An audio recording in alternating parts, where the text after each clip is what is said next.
আসসালামু আলাইকুম, কবিতা লাইফস্টাইল চ্যানেলে আপনাদের সবাইকে স্বাগতম। আশা করি যে যেখানে আছেন, যেভাবে আছেন, সুস্থ আছেন। আমরা আপনাদের দোয়ায় বেশ ভালো আছি।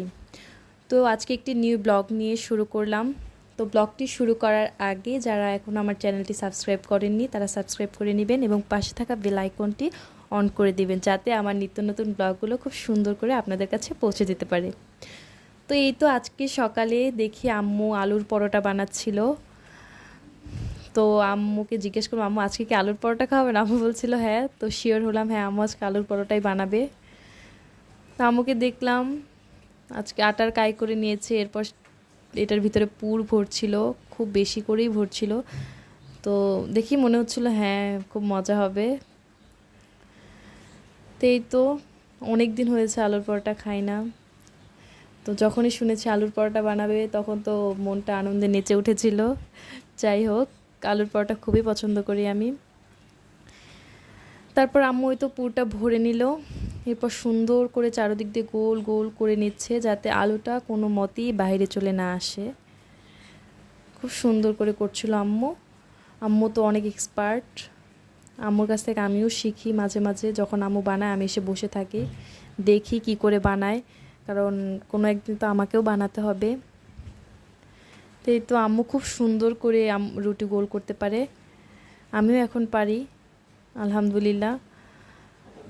এই তো আম্মু খুব সুন্দর করে গোল করছিল আর খুব আলতো হাতে করছিল যাতে রুটিটা ছিঁড়ে না যায় বা আলুটা বের হয়ে না আসে।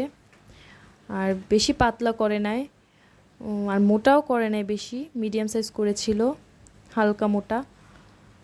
এটা এখন সুন্দর করে গোল করে নিচ্ছে।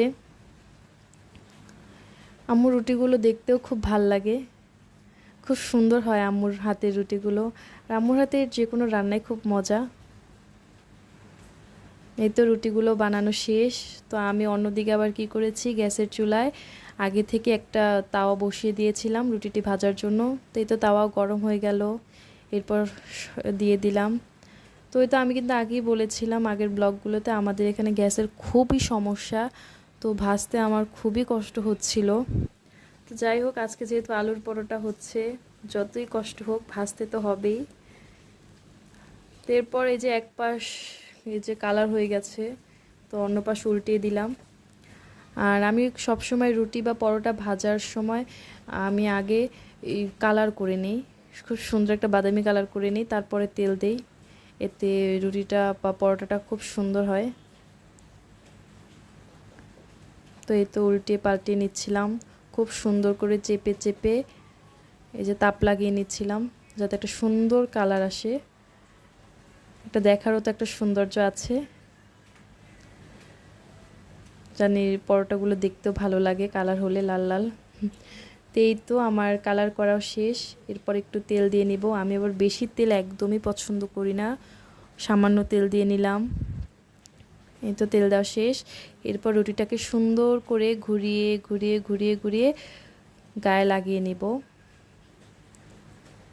এই তো করা শেষ। এই তো রুটিটা এখন পরোটায় রূপান্তরিত হবে। তো যাই হোক, এখন এই তো আমাদের আলুর পরোটা হয়ে যাচ্ছে প্রায়। আসলে আমার ভাজতে খুব কষ্ট হচ্ছিল, একদিকে গরম, অন্যদিকে গ্যাস নেই। যদি গ্যাস থাকতো তাহলে খুবই তাড়াতাড়ি হয়ে যেত। আর একটা কথা বলে রাখি, বেশি জালে কিন্তু এটা ভাজবেন না, তাহলে কিন্তু পুড়ে যাবে। মিডিয়াম হাই করে নেবেন। এই তো আমার পরোটা বানানো শেষ, খুব সুন্দর কালার চলে এসেছে। এরপর পরোটাকে আমি উঠিয়ে নিচ্ছি। আমি আচ্ছা অফ ক্যামেরায় আমি বাকি পরোটাগুলো ভেজে নিয়েছিলাম। তো এখন পরোটা দিয়ে খাওয়ার জন্য তো ডিম লাগবে। তো এখানে পেঁয়াজ কুচি, লবণ, মরিচ দিয়ে সুন্দর করে মেখে এরপর ডিমটাকে ভালোভাবে ফেটিয়ে নিচ্ছি।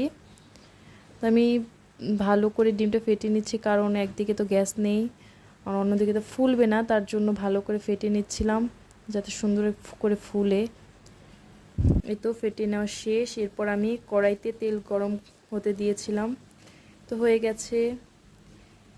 এরপর ডিমটা ছেড়ে দিলাম, যেহেতু গ্যাস নিয়ে আগেই বলেছি, তো ডিমটা ভাজতেও আমার কষ্ট হয়েছে।